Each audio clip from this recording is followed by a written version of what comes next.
ओम नमस्ते जी। आइए आज की चर्चा को प्रारंभ करते हैं। यजुर्वेद के 26वें अध्याय का दूसरा मंत्र।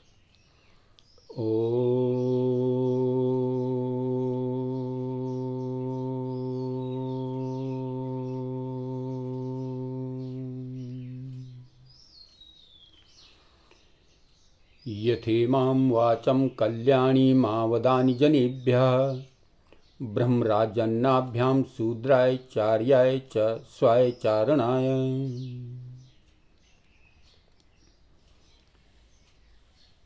इस मंत्र की व्याख्या करते हुए ऋषि दयानंद कहते हैं, परमेश्वर कहता है कि यथा जैसे मैं जनेभ्य सब मनुष्यों के लिए इमाम इस कल्याणीम कल्याण अर्थात संसार और मुक्ति के सुख देने हारी वाचम ऋग्वेदादि चारों वेदों की वाणी का आवदानी उपदेश करता हूँ, वैसे तुम भी किया करो।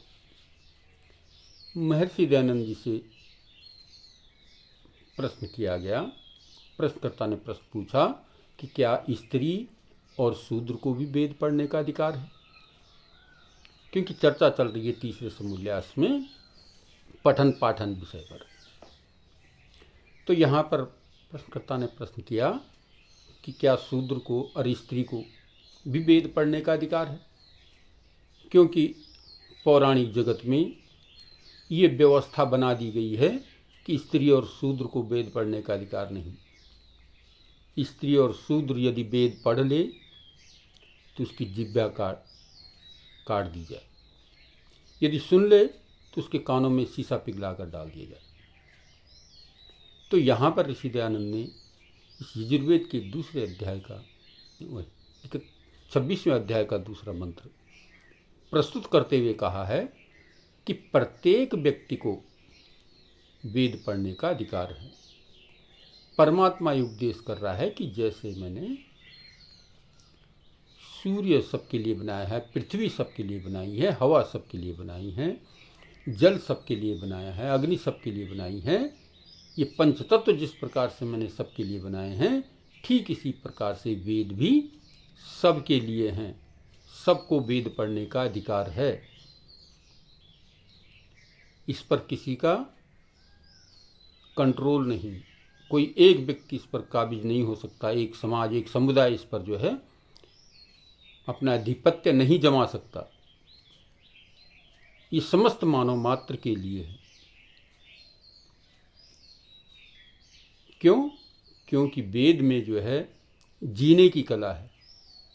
मनुष्य को कैसे जीना है, किस प्रकार से जीना है, इस प्रकृति का उपभोग कैसे करना है, सूर्य का उपयोग किस प्रकार से करना है, चंद्रमा का उपयोग किस प्रकार से करना है, इन पंच तत्वों का उपयोग किस किस रीति से और किस किस प्रकार से करना है, ये सारी व्यवस्थाएं वेदों में दी गई हैं। तो हमें इन वेदों के अनुसार अपने जीवन को चलाने का प्रयत्न करना चाहिए और प्रत्येक व्यक्ति का दायित्व है वेद पढ़ना। जो पढ़ नहीं सकता वो सुन सकता है, जो सुन नहीं सकता तो वो एक दूसरे का आचरण करके, एक दूसरे को देख करके वेदानुकूल अपने जीवन को चला सकता है। वेद परमात्मा की सर्वोत्कृष्ट कृति है और मनुष्य मात्र के लिए है। मनुष्य का जीवन इस प्रकार से मिला हुआ है कि इसका अपना जीवन में कुछ भी नहीं है, कुछ भी नहीं। जो कुछ प्राप्त करता है वो सीख करके प्राप्त करता है, एक दूसरे से जान करके प्राप्त करता है। इसके पास अपना कुछ भी नहीं। आप देख लीजिए, अगर एक 6 महीने के बच्चे को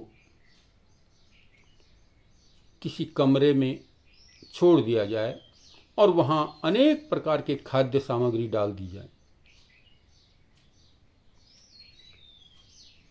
खाद्य यानी कि पशु पक्षियों का भी दाना वहाँ डाल दिया जाए, घास चारा जो कुछ भी है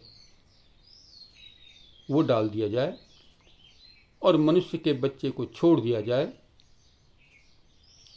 तो वो क्या खाएगा? जो भी उसके हाथ लगेगा वो उसको खाएगा। ऐसा नहीं है कि वो अपने हिस्से का खाना खाए। और ठीक इसी प्रकार से वहाँ पर किसी गाय को छोड़ दीजिए, गाय के बछड़े को छोड़ दीजिए, वो क्या खाएगी? वो सूंघ करके ही पता कर लेगी, जो उसके भोजन करने के योग्य है उसी को खाएगी, घास खाएगी। ये ठीक इसी प्रकार से किसी शेर के बच्चे को डाल दीजिए, वो केवल और केवल मांस का ही भक्षण करेगा। जो परमात्मा ने उनके लिए भोजन बनाया है वो उसको करेगा। लेकिन मनुष्य का अपना कुछ नहीं, इसलिए हम कह रहे हैं कि इस मनुष्य का अपना पास कुछ नहीं है। जो कुछ है वो दूसरे से प्राप्त करता है, दूसरे से सीखता है। मनुष्य के बच्चे को मनुष्य बनाना पड़ता है। इसीलिए शोभाराम प्रेमी जी ने बात रखी थी कि पशु पक्षी अपने बच्चे अपने समान सब जनते हैं और बिन बनाए मनुष्य के बच्चे कभी मनुष्य नहीं बनते हैं। इसलिए मनुष्य बनना है तो प्रत्येक व्यक्ति का दायित्व है कि वेद को पढ़े, वेद के अनुसार अपने जीवन को चलाए, तभी वो मनुष्य कहलाने के लायक है, मनुष्य कहलाने के काबिल है। अन्यथा वो मनुष्य योनि में जो है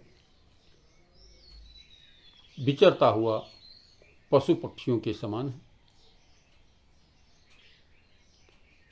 तो इसलिए ये मंत्र कह रहा है कि प्रत्येक व्यक्ति को, ब्राह्मण हो, राज्य क्षत्रिय हो, वैश्य हो, शूद्र हो, स्वचारणायाति शूद्र हो, उसको भी वेद पढ़ने का अधिकार है। स्त्री शूद्रों को सबको वेद पढ़ने का अधिकार है। इसलिए कोई एक समाज, कोई एक वर्ग इस पर अपना आधिपत्य न जमाए कि ये केवल और केवल अमुक समुदाय का है। ये प्रत्येक व्यक्ति के लिए है, बशर्ते यह है कि व्यक्ति इसको पढ़ने वाला बनना चाहिए, सुनने वाला बनना चाहिए। इसीलिए ऋषि दयानंद जी ने आर्य समाज की स्थापना की और सबके लिए ये द्वार खोल दिए गए। इससे पूर्व जो है स्त्री शूद्रों को वेद पढ़ने का अधिकार, आधिपत्य नहीं था। ये महर्षि दयानंद की बड़ी अपार कृपा है कि जिन्होंने वेदों को ढूंढ करके, प्रयास करके और उनके ठीक ठीक अर्थ करके, उचित अर्थ करके जो है हम सबके सामने खोल करके रख दिया और सबके लिए इसके दरवाजे खोल दिए। तो हम भी आर्य समाज को अपनाएं, ऋषि दयानंद की प्रणाली पर चलें और वेद पढ़ने का कार्य करें, वेद से अपने जीवन को आगे बनाने का कर्तव्य स्थापित करें। हम वेदानुकूल चलें।